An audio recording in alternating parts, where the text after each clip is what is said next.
Allora, grazie, Good afternoon, ladies and gentlemen, and thank you. Thank you for coming to this meeting.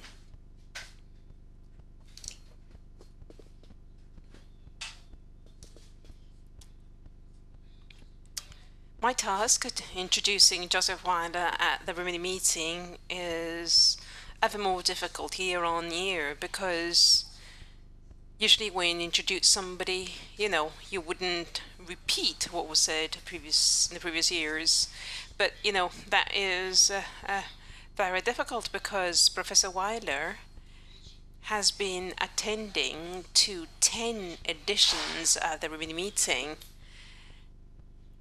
And we are now celebrating the 35th edition. So there is a coincidence of data. So we've been friends for 10 years now.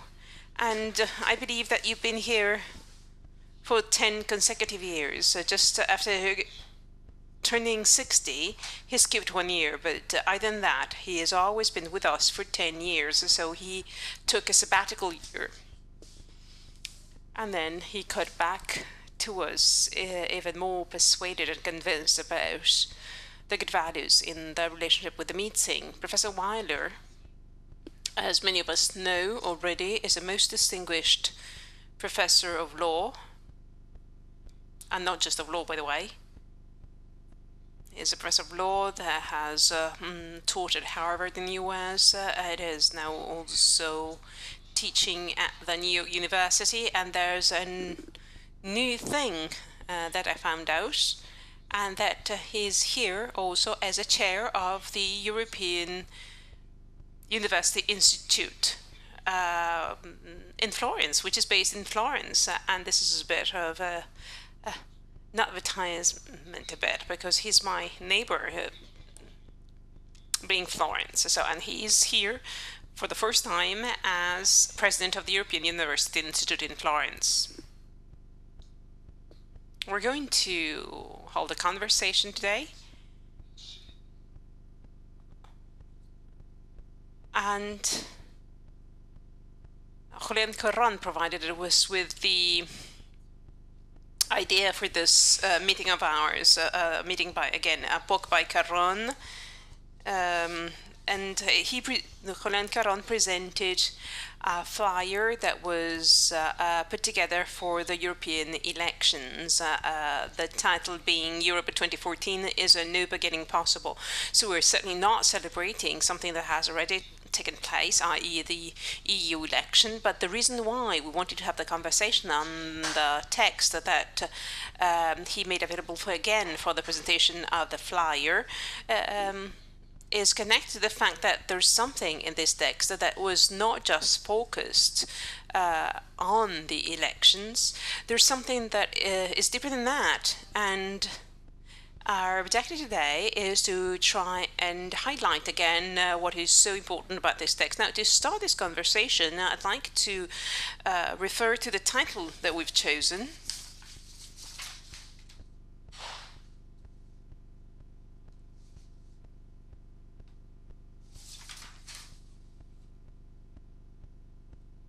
There's somebody that apparently requires help from our stewardess. So I'd like to refer to the title of this meeting.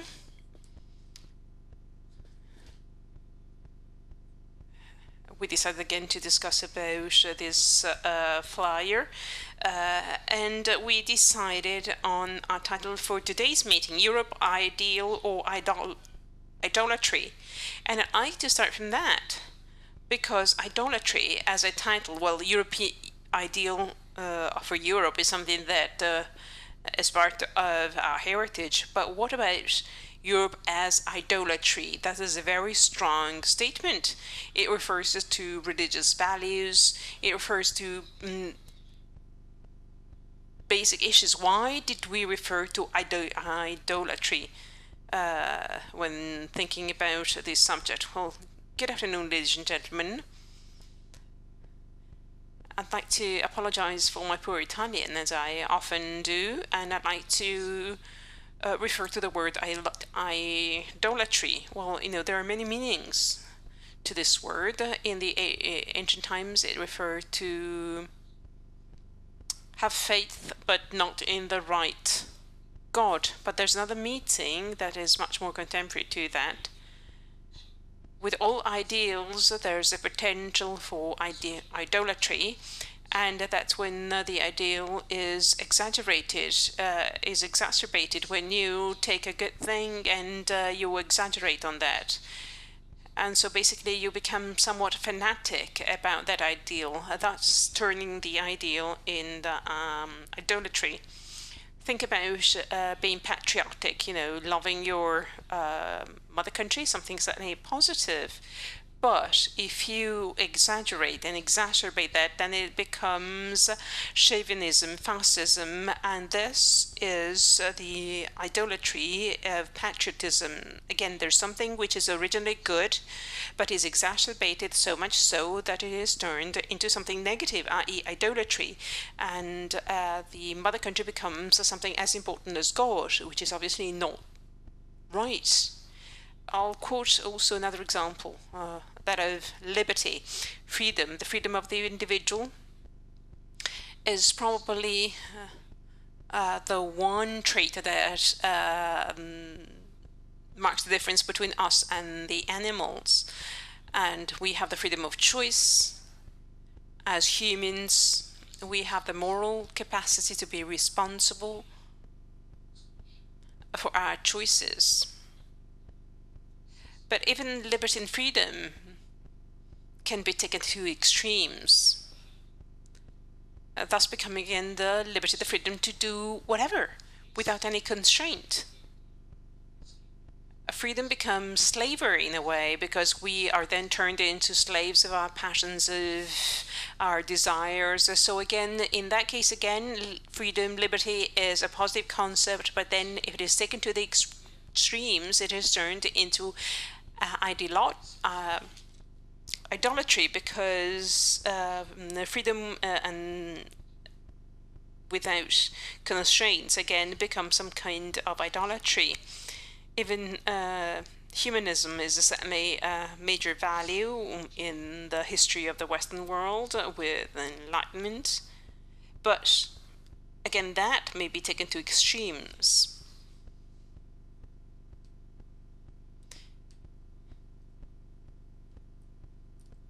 And that becomes Ubers.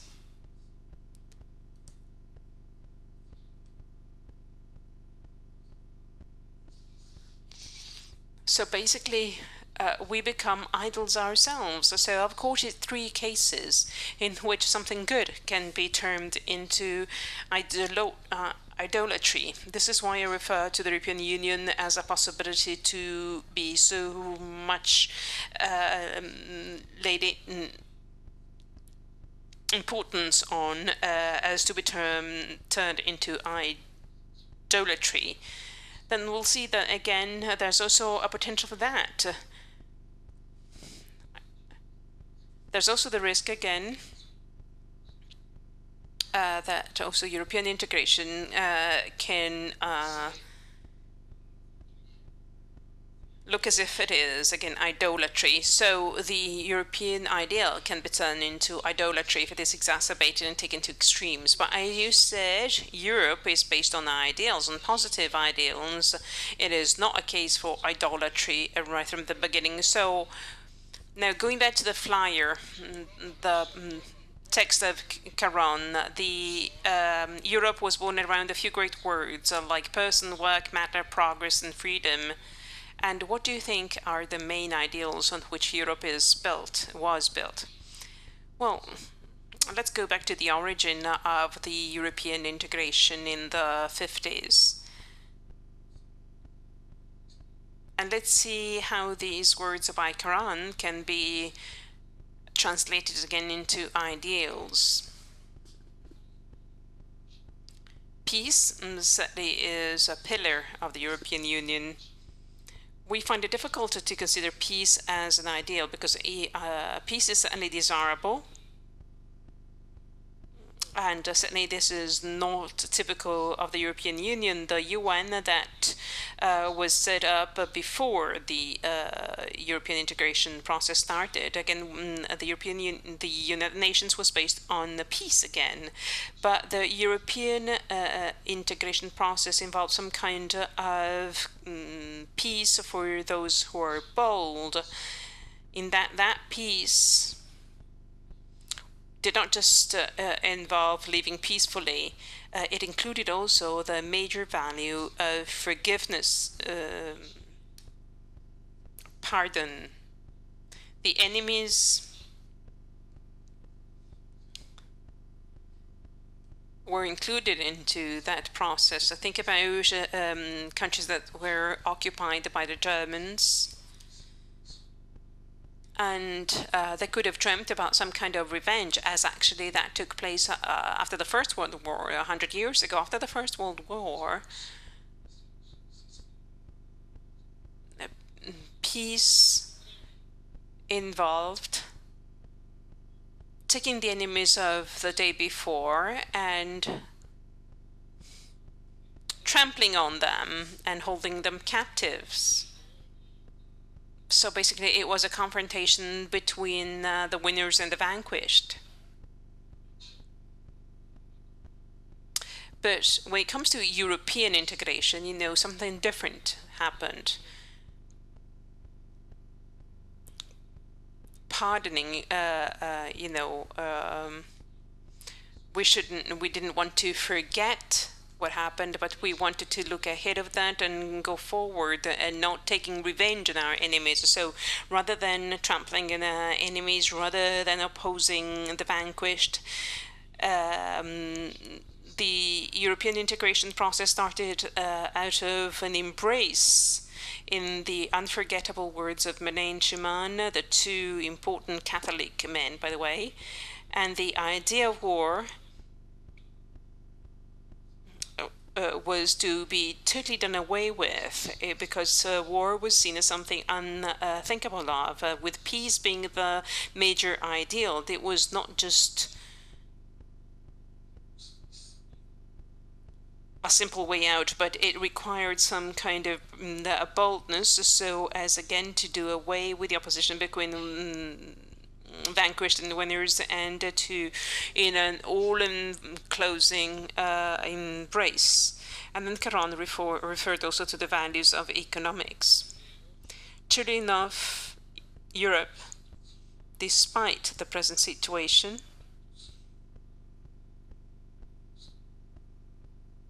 contributed some kind of wealth to European countries immediately in the immediate post-war period after the Second World War.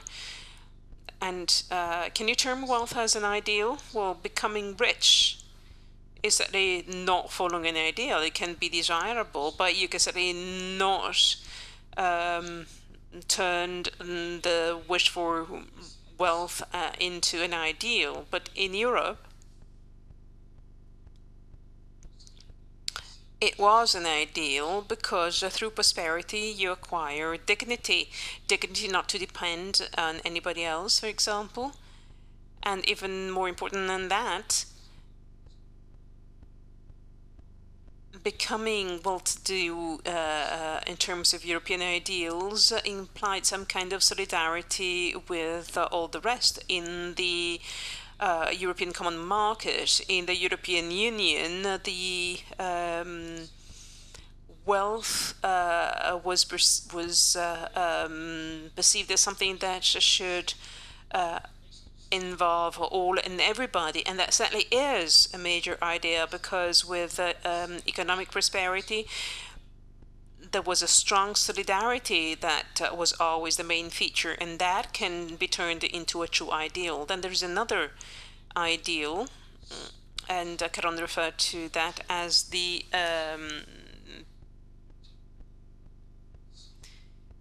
person, the individuals. But rather than talking about individuals, I'd like to talk about neighbors, the others. And the European approach was pretty innovative and quite unprecedented. Let's look at the US model first. Well, the US model was quite starking. quite older than the European model. So in the US model, basically was to invite all the poor and the slaves of the world to come to America, where everybody is welcome. But then with the obligation to become Americans, everybody would become American. The American motto is one nation under God. But one nation. So whether you are from Poland, from Italy, from wherever, you are always turned into American. Whereas the European motto, right from the beginning, has been closer integration amongst European peoples in the plural. So never was there the notion of there being one nation, one people, but it was a matter of obtaining again unity amongst diversity. So the ideal was of having peoples join together, and that involved including your neighbor, the other in the union, always complying with their otherness. Can you say otherness? I'm very good, am I not?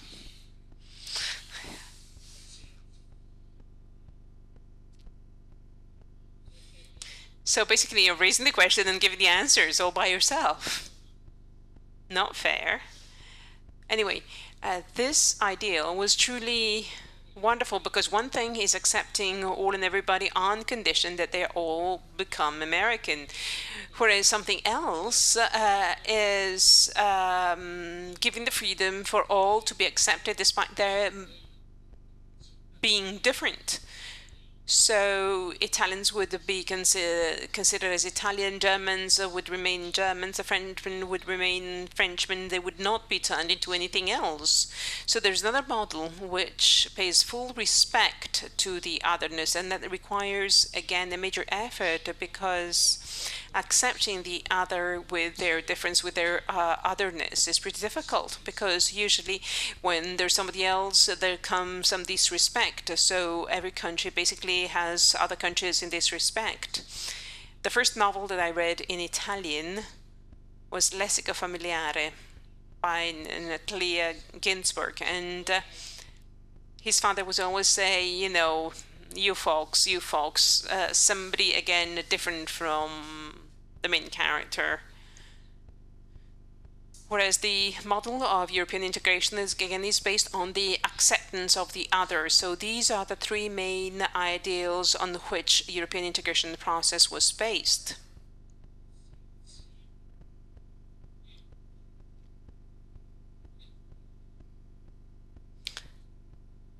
And that was a completely fresh approach.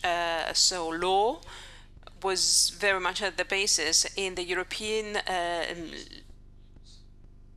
legal institution. It is not the state that is the key player, but rather the individual. The individual is a key player, and this is again synonymous with a great ideal, and with God. We're all shaped following the image of God, and in humanism, again, it is the individual that is placed at the center. So right from the beginning in the original treatises,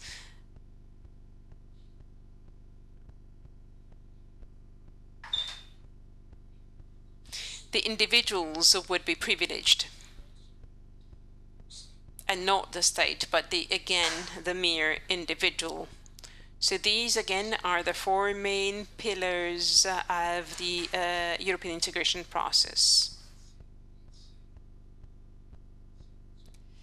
But somebody would walk in the hall now and just listen to this part of the conversation. They might react by saying, this is all true, but on the paper, all these great ideals, i.e., peace, prosperity, acceptance of the other, all these have been turned into idolatry.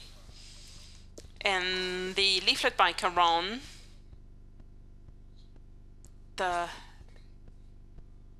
main assumption lies with the fact that these great ideals of the European integration process have lost thrust, has basically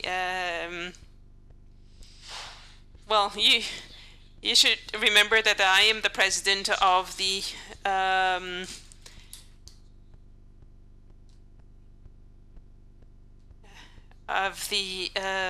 European University Institute, so I can certainly not take that. I talked about idolatry just to lay emphasis on the risks. And I'll quote a number of examples of the cases where there are four main risks that we're running, i.e. for the ideals of the European integration become too important or are attached an excessive importance.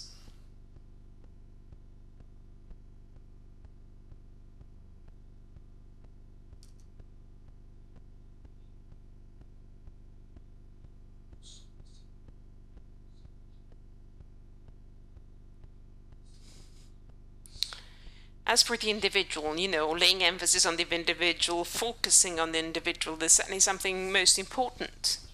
But if you outdo this, if you attach too much of attention on that, then you lose the community element in English. You can say that very elegantly. You put the individual in the center, and you make it a self-centered individual.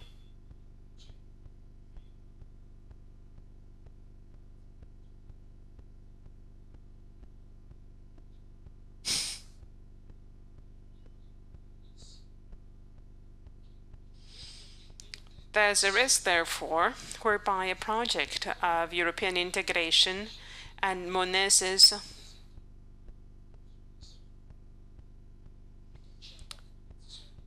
we're not going to pull states together, we're going to put individuals together. This was the great ideal of Monet. So the project was of pursuing the integration amongst individuals. But if you lay too much emphasis on the focus on the individual, then you basically have a weak community, because if you have a community of self-centered people, the very community concept, the very integration process is at risk. So here you see there's a risk connected to that ideal. And then when we talk about rights, human rights, fundamental rights, so well,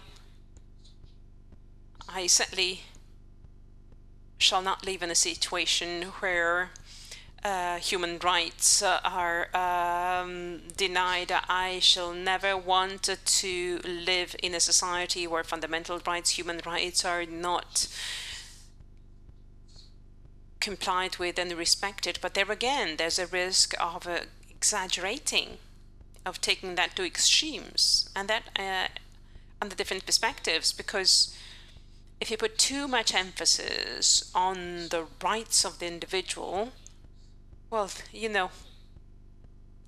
lay too much emphasis on the rights, then you might forget the duties.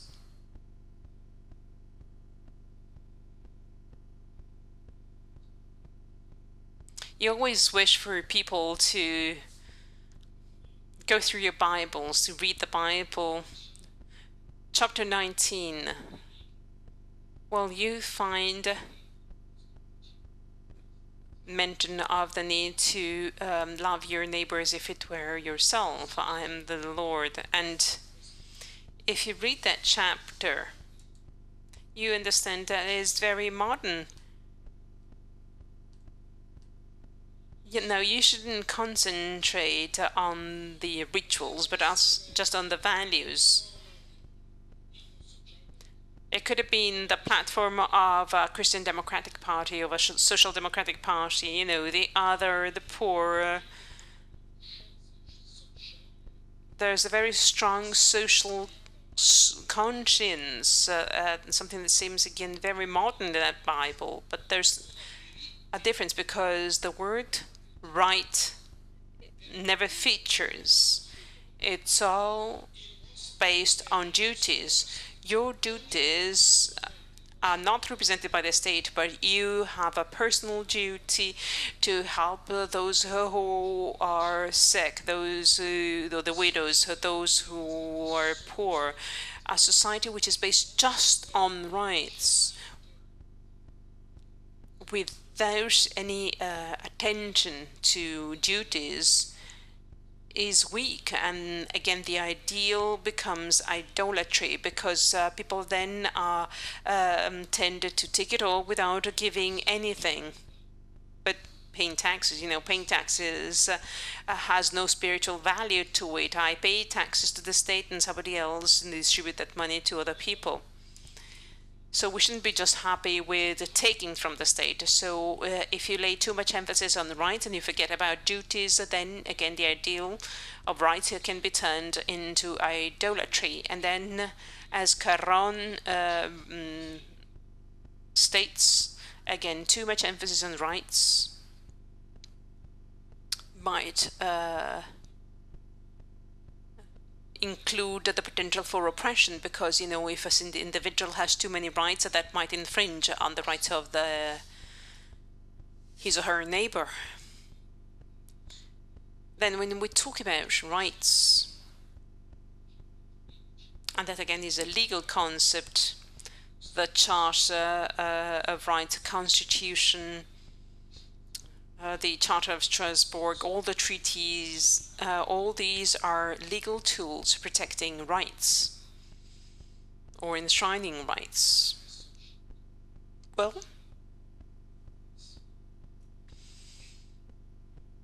a society, again, laying too much emphasis on the rights. And again, if you read St. Paul, for example, you should read your Bible.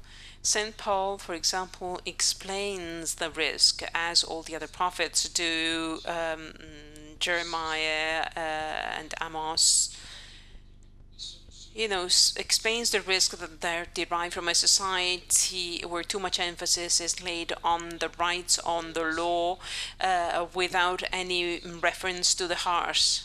And I certainly want to safeguard human and fundamental rights. Still, at times, not only do you have the law, but you should also have the heart. Then let's talk about the principle of subsidiarity. If you read the books of the European integration process and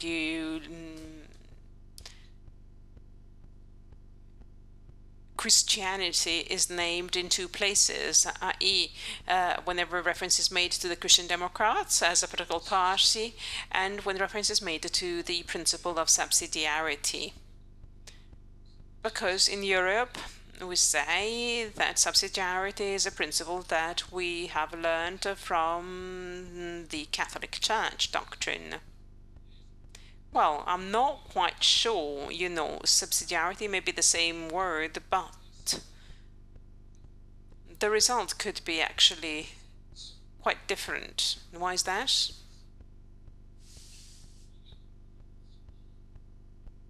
In the social doctrine of the Church, subsidiarity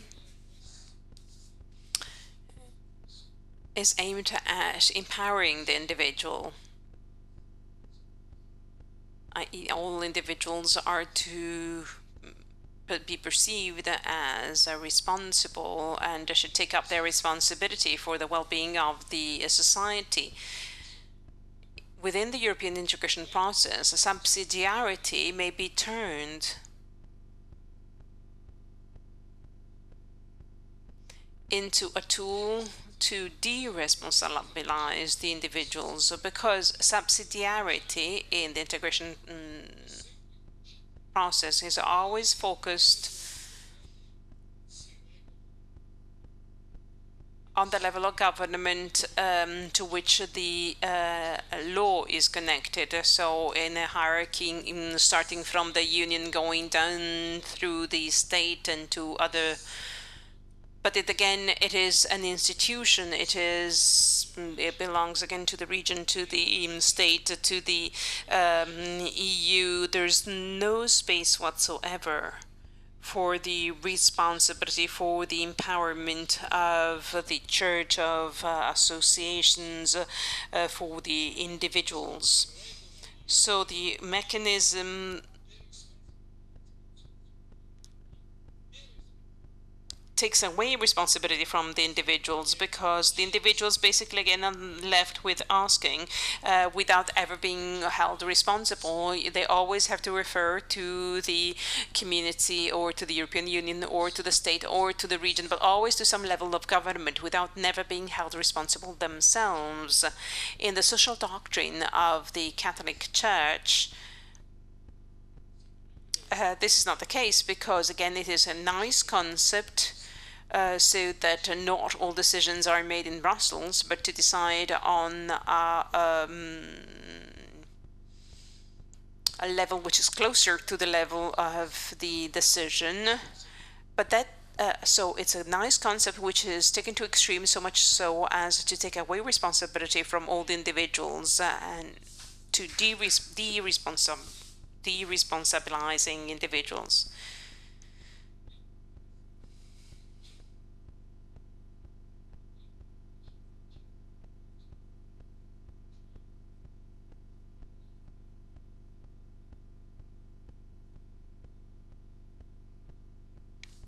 You want to know what we say in Hebrew? Well, you probably might have heard me saying that the same thing, because, I'm so old. I tend to say always the same things. So the anecdote is as follows. There's a ship, and there's somebody that has fallen out of the ship and is in despair, is drowning, and the people on board see this guy, and they send him a life jacket, and then they throw a rope, and the guy says, I don't want this because God is rescuing me. Then they put a small boat in the water so that he can be rescued, but then he drowns, and then the angels go to God and say, how come that somebody who had so much trust in you, why didn't you rescue him? And God says, what else could I do? I sent him a life jacket, I gave him a rope, I gave him a boat, and then just he wouldn't use them.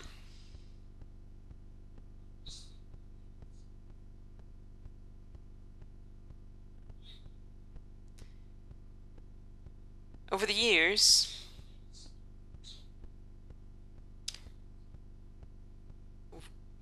we've been taking to the extremes a number of ideals. At times, again, we pin too many hopes on the European Union, so the prosperity is going to come to us through the European Union. Whatever problem we have, it is the European Union who's going to rescue us.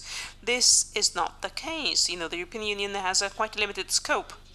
We cannot pin our hopes on the European Union. Certainly, it is not the European Union that can rescue us all. That is, again, a case for idolatry. And when things are not turning out nicely, so we blame always the European Union. So there are no jobs, there's no growth, and always the European Union is to be blamed. So even if your movie is not what you expect, also, again, in that case, you blame the European Union. So I think that we should respect the European Union. We should consider the European Union as a good ideal for what it can do, without pinning too many hopes on the European Union, and without blaming it for what doesn't turn out for the best. We have to shoulder our responsibilities. It is all too easy just to blame something else. So if the debt in Italy is outrageous, again, this is to be blamed on somebody else. But this is not correct. Certainly, it is not the European Union that can be blamed. It is not the Italian government. We're never being held responsible for that. And this is again a case of idolatry.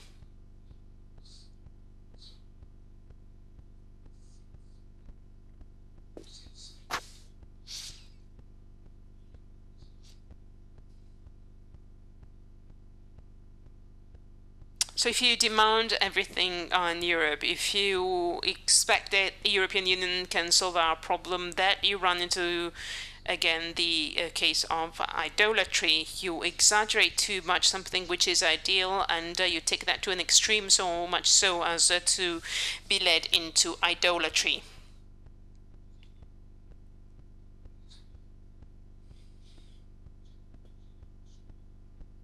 Let's try to leave the European case behind, because all what you said, all what is described in this concerning Europe can also be said about in the institutions of the state of Italy, whatever. So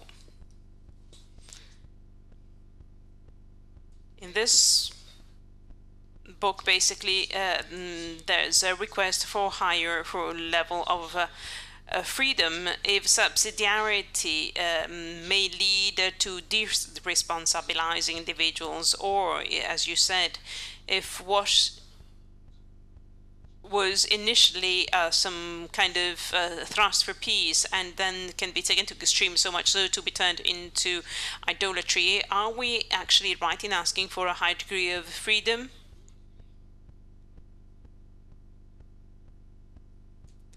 He says that our desire is that Europe become a space of freedom for the encounter among seekers of truth. It is worth working with this. This is the last sentence of this. I don't know whether it is me not understanding that correctly or whether there is a disagreement. I believe that that space of freedom does exist. At times it is threatened. We might think about that. But I don't think that Europe or that our society, the Italian, the French, the British society, do not have a space of freedom for the encounters among seekers of truth.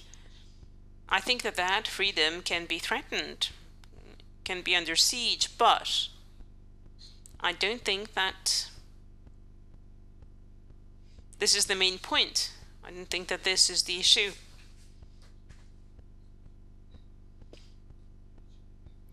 So basically the problem is not there's a lack of space, but rather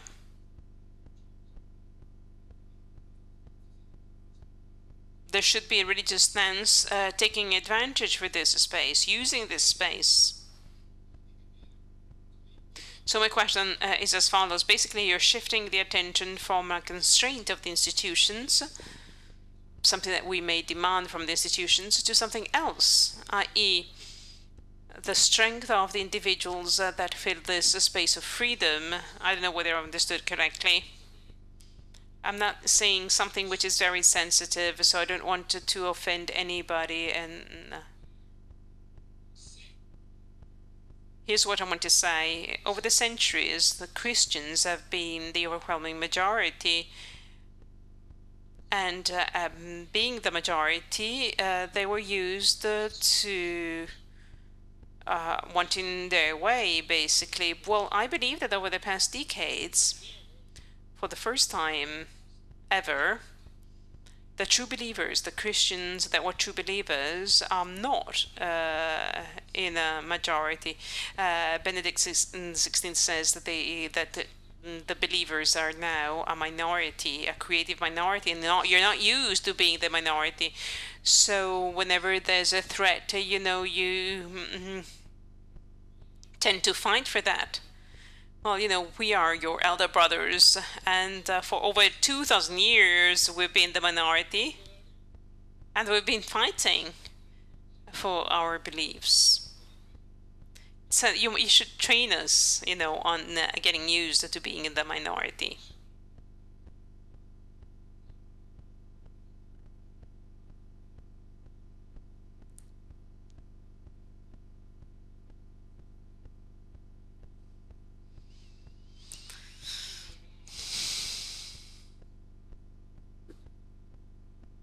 And despite the difficulties, you never lose your faith,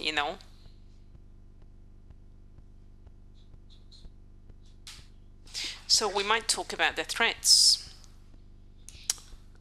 to this space of freedom. But what is required, again, is a greater trust on the part of the believer in the contemporary society.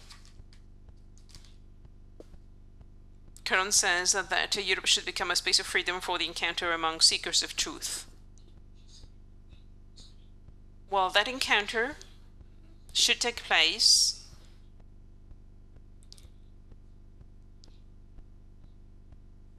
and the voice that to be heard is that of the Christian believer. So we have to lend our ear to that voice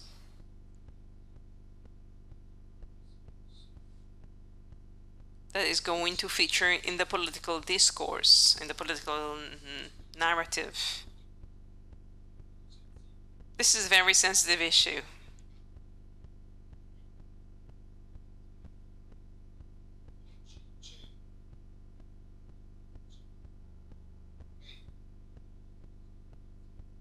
There are many thinking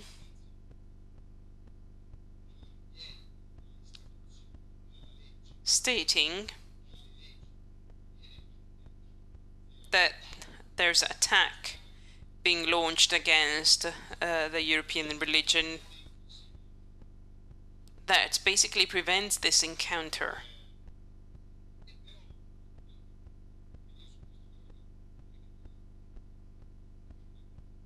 And I should wish you to go back to this. As a matter of fact, you refer to some threats. There are those who believe that not only is there a threat, but there is a fully fledged attack. The subject of the new rights that is tackled by Carrón can look as if it were the new threat again.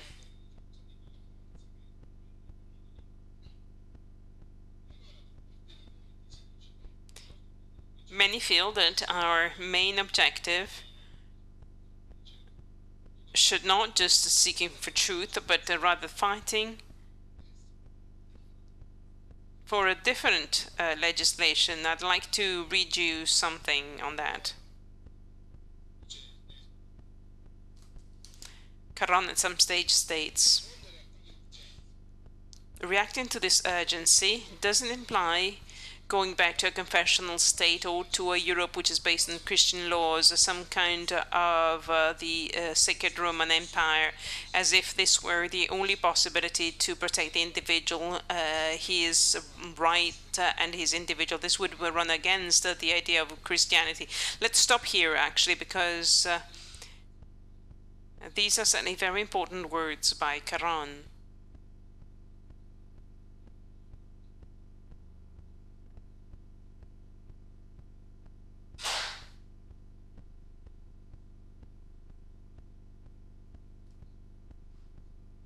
God obviously doesn't want people to be forced to be religious.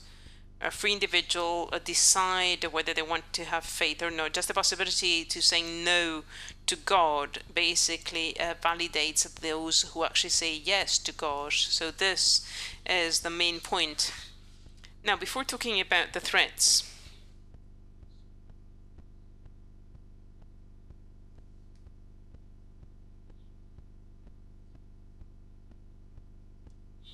I wish to say that politics can be very seductive. You know, we want to protect our values, be them Christian values, but there's a risk, and that's something that I wish to stress.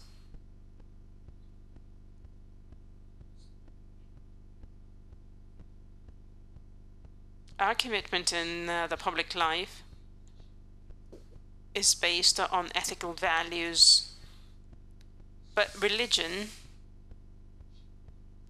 is not just moral and ethical concepts. As a matter of fact, we should be humble there, and religious people hold no monopoly on morality and ethics. I'm aware of many people who are 100% atheists and yet are top ethical people, so we certainly hold no monopoly.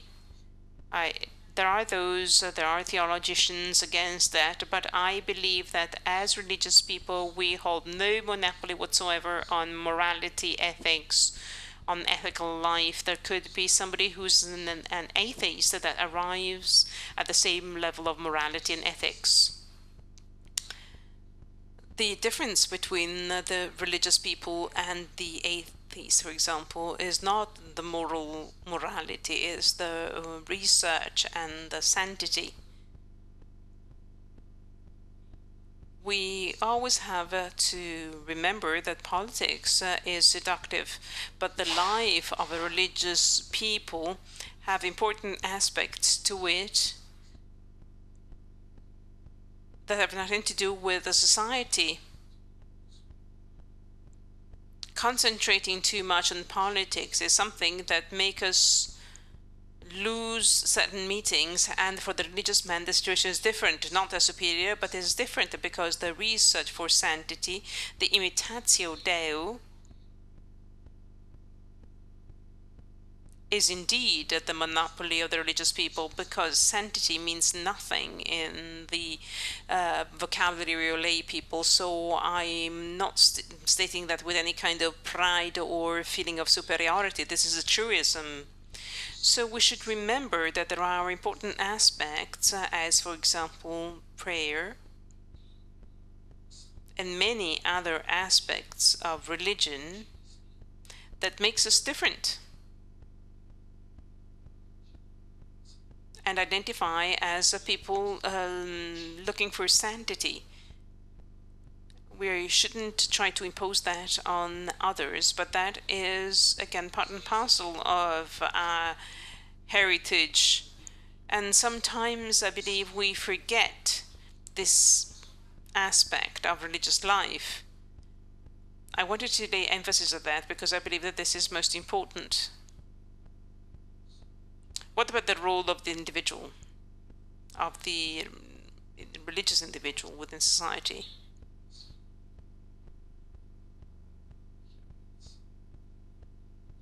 As Benedict stated in his speech before the Bundestag, the Christian faith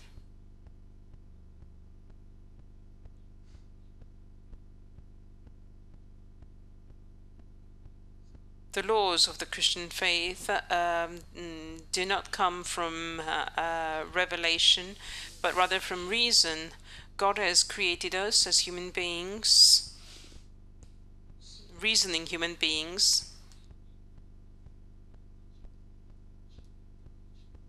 We don't need the Ten Commandments to learn that killing is no good. As human beings, we know that killing would be wrong. When Abram tells God, how is it possible to kill the just man and the guilty man? You don't need a revelation to find an answer. You know, that was part of the natural law.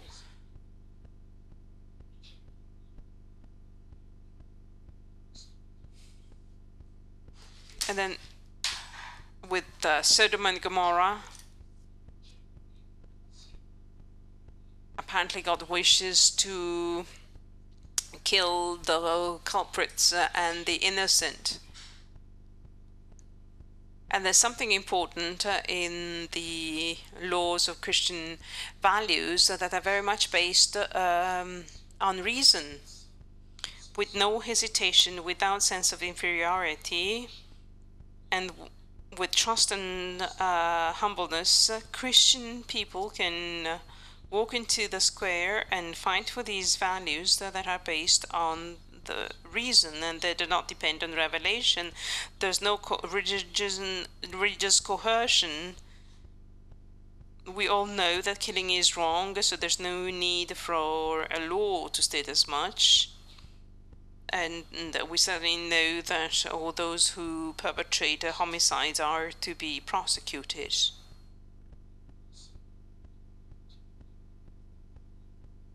Benedict was right in reminding us about that.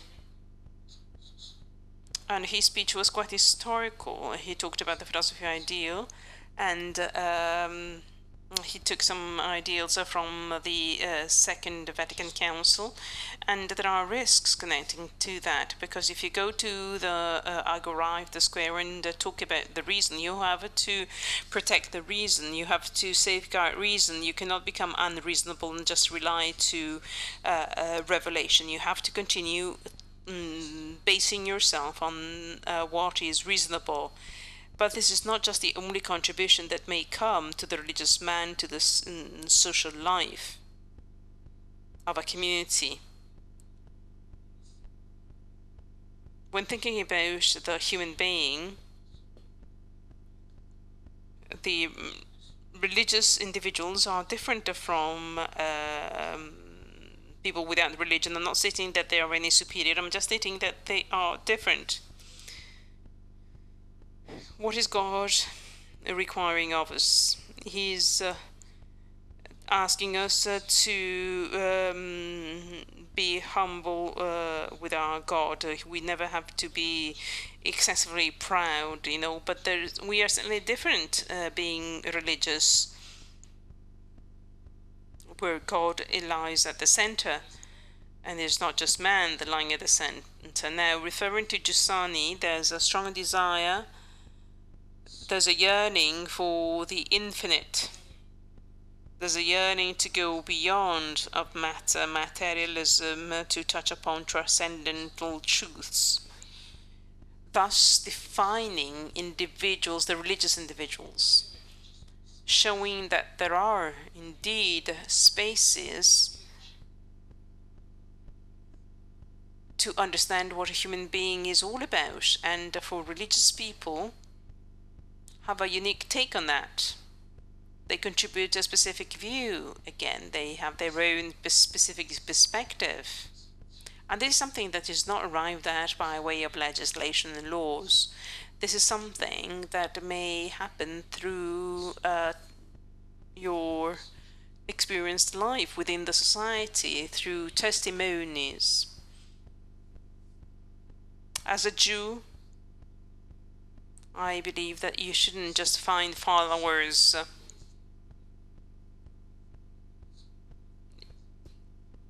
The example should be, again, you teach by example.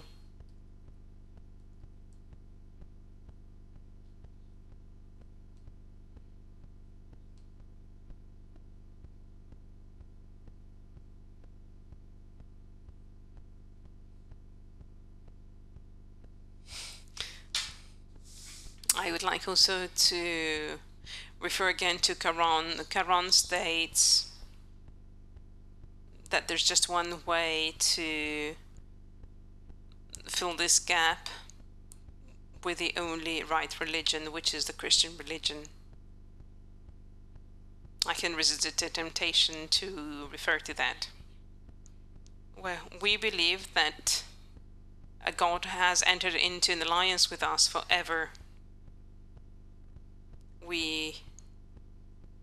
Now, I won't add anything, but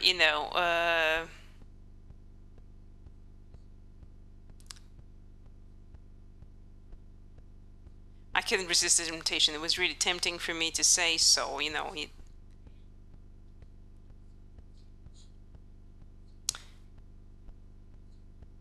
If you think about the role of the religious individual,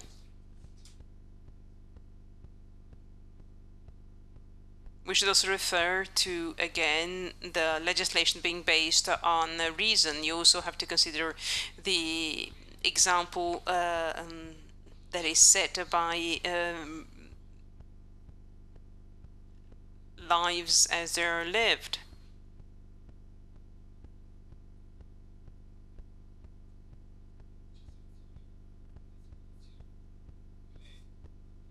You refer to the contribution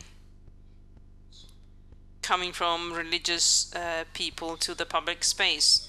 You said this contribution does not end in the quest for laws and institutions. It goes far beyond that, and as a matter of fact, there's a need for testimonials of, and this reminds me of a quotation by Don Giussani, which I believe echoes what you said. Don Giussani stated, the solution to problems as caused by life on an everyday basis is not finalized at just tackling the problems, but making the nature of the person tackling the problem more profound, or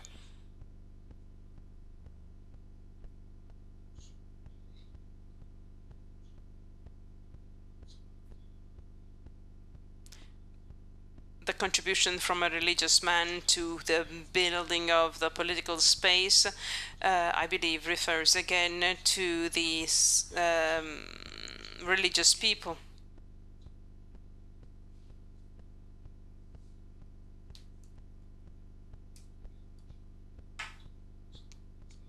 There's a widespread idea nowadays according to which the true resolution of problems, the true public character when it comes to a religious individual, lies with deciding procedures. There's a widespread, again, conviction about that. Indeed, apparently there are those that are fighting for that, religious people, again, fighting to have certain rules adopted, whereas your stance apparently is a weak stance, and this obviously is just to urge you into a controversy and to elicit your reaction. I'm used to being told that I'm weak. I strongly believe in it anyway, because if you just want to have laws, then I believe that you threaten individual freedom, because you shouldn't have the person fighting with themselves, but you just have, again, reference to laws. You just have, again, laws, legislation,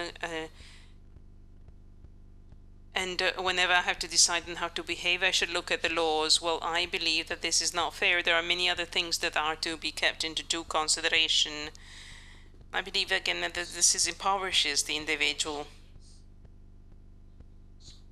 because in that case, rather than tackling responsibilities with enormous difficulty to change, to be innovative, to making Kantian choices, we should, instead of that, we just refer to the laws, and that certainly is diminishing the importance of the individual, as Giussani said, because rather than looking at the individual as an active counterpart, so with morality, with responsibilities, then the individual is just turned into an object of law, which again is very diminishing and reductive. We know that over the past decades, an attack was launched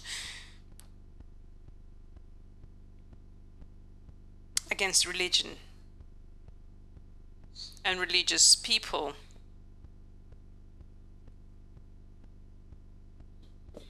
In many areas, there's a wish to ban religious people from practicing their religious life,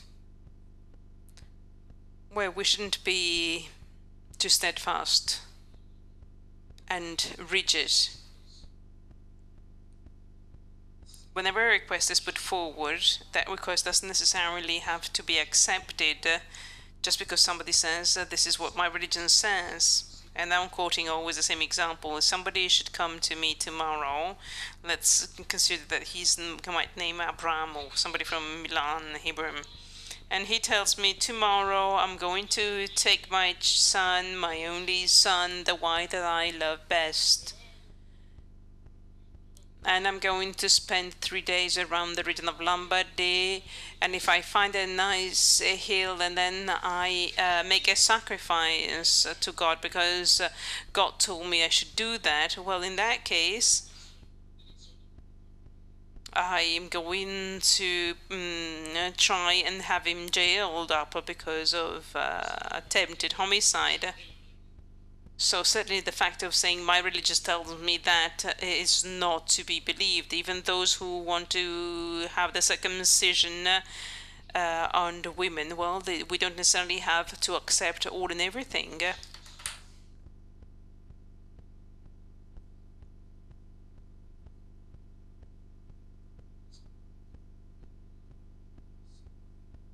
So not all what is termed as religious must be held as sacred.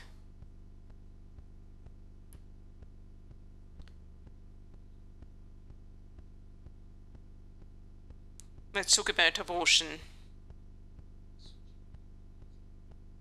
Something dividing society, or divorce even.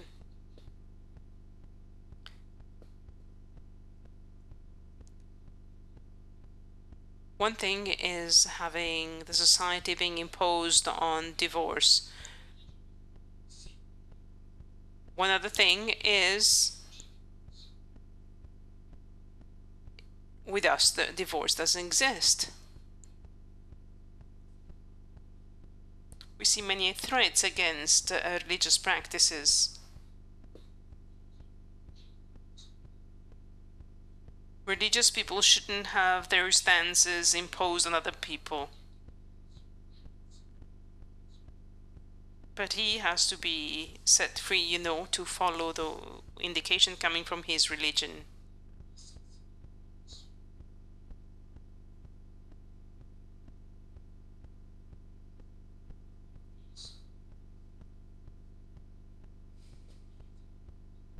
I'm not too sensitive about rights for some reason. I know this is very important, but this is a battle and not the war to me.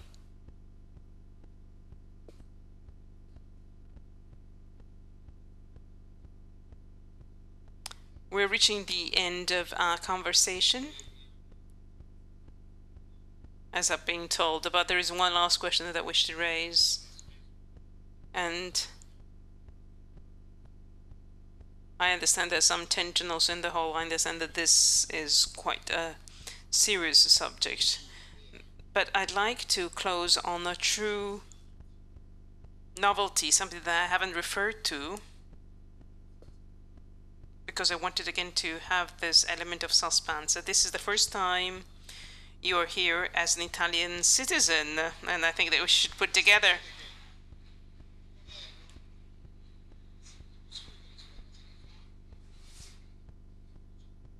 The government indeed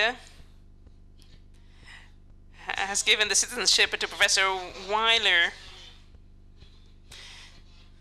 So you have to sing the song by the songwriter Cotugno. I'm Italian, sono italiano.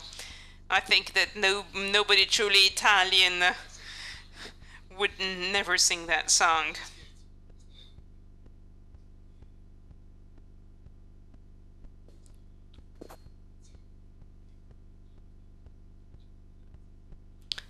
And I believe that you had been considered Italian by the meeting for a number of years already. So there's a history of friendship for this country with many people in this country. But the fact of becoming Italian, the fact of being Italian now, is of any momentum. Well, I feel very greatly moved indeed.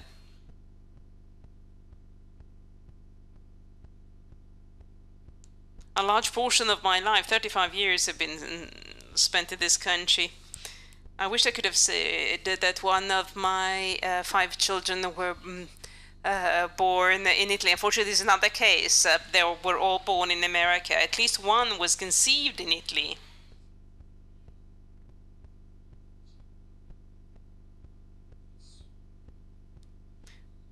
I used to say that I wished in my dreams to become Italian, but I knew I wasn't a very Italian because I was too much for Italy.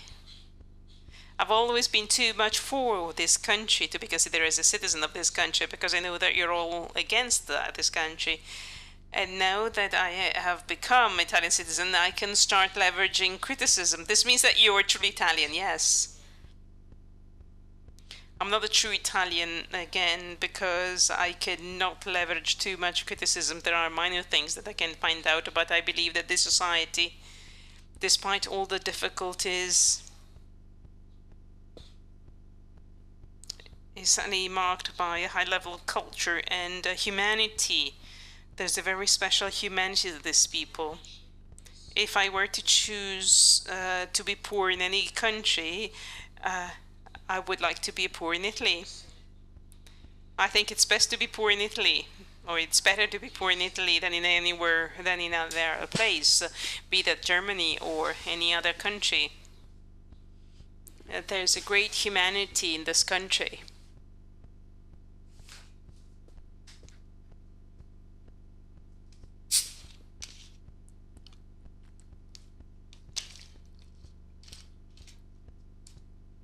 As a Jew, that has also been very moving because Italians have been rescuing many Jews.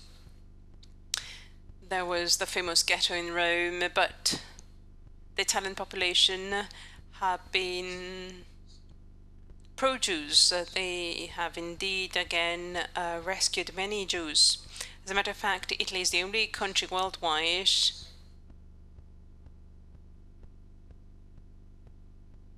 where you can refer to Italian Jews. Indeed, in Italy, you have the oldest Jewish community worldwide. And that dates back, to Latin era, to the times of Rome.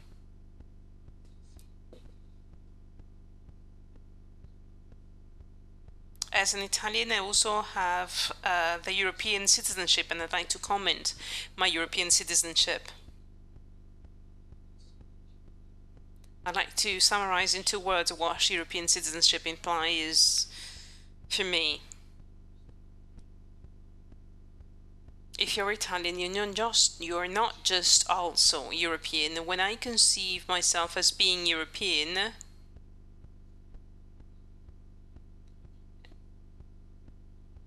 is as follows. You cannot be Italian and not be European. Their 2 things are closely tied up together. They are closely intertwined. This, I believe, is the main feature of European citizenship. European citizenship is part and parcel with being Italian, French,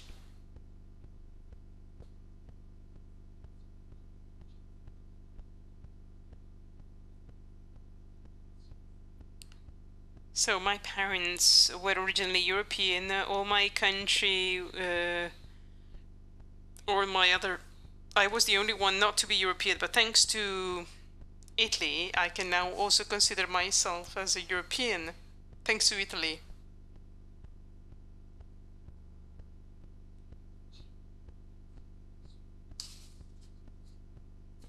Renzi, the Italian premier, on the July the 2nd, while inaugurating the Italian semester at the European Union, stated the first action by the Italian government in the Italian semester was giving the Italian citizenship and European citizenship to Joseph Weiler.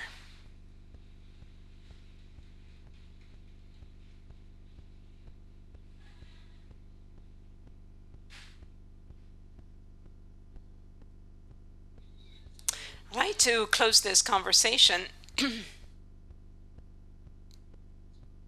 His main task was to start from this publication by Carrón, and we're still talking about this text despite the fact that the text had been written for the European elections. So it might have been considered as obsolete, and yet I think that you might have understood that there's certainly more than the European elections being tackled by this paper. There's certainly a judgment passed on Europe. We've heard about the comments by Professor Weiler.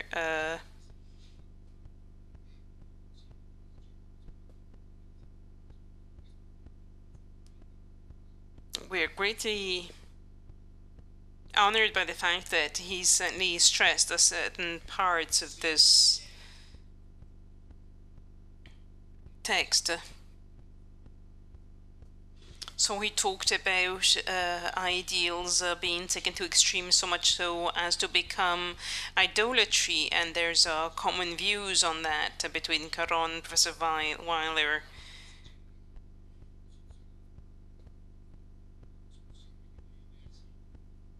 We talked about the European, the religious stance vis-à-vis politics. This, I believe, is certainly greatly important. We heard his last words referring again to being Italian and being European.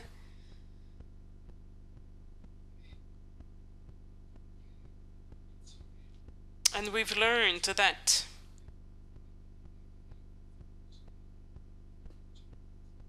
the search for holiness is key, and not just the search for ethics. He said that the two things again coincide.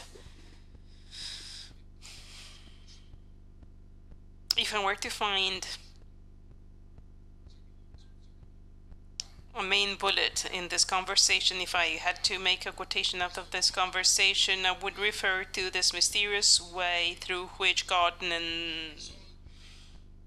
intervened in finding a solution to individuals' problem. Indeed, God did not change the procedures, did not change the laws. And Pope Francis this morning quoted the second part of the title of the meeting, and the Pope said, this is an expression of the slave of God, reminding us that God hasn't left us to ourselves, hasn't forgotten about us. In ancient times, he has chosen the man Abraham, and he has set him walking along, and he has chosen a Virgin Mary, and Nazareth was truly a meaningless village, an end of the earth from the political and geographical perspective. But this is where God looked at to complete his project, and I believe that we take again a stance of that. And I'd like to thank again Professor Joseph Weiler. Wait a bit.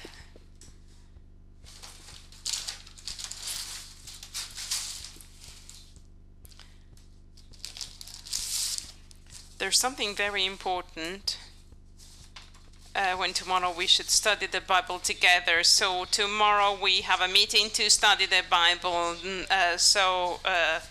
Thank you very much, and I hope you enjoy the rest of the meeting as well.